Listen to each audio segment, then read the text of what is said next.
দেখুন, মানুষ মানুষকে কিভাবে সাহায্য করে, এটাই মানবতা। আর এটা কি বলে ইসলাম।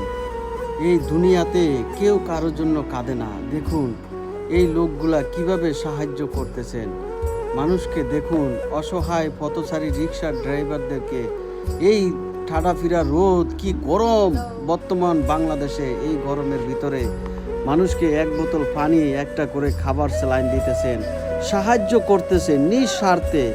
কেউ কারোর জন্য করে না ভাই, আপনি আমি কেউ করি? দেখুন ওনারা করতেছেন, ওনাদের মনসত্ব, ওনাদের ভিতরে ইসলাম আছেন এবং ইসলাম থাকার কারণেই আজকে ওনারা মানুষের মর্ম বুঝতে পারেন।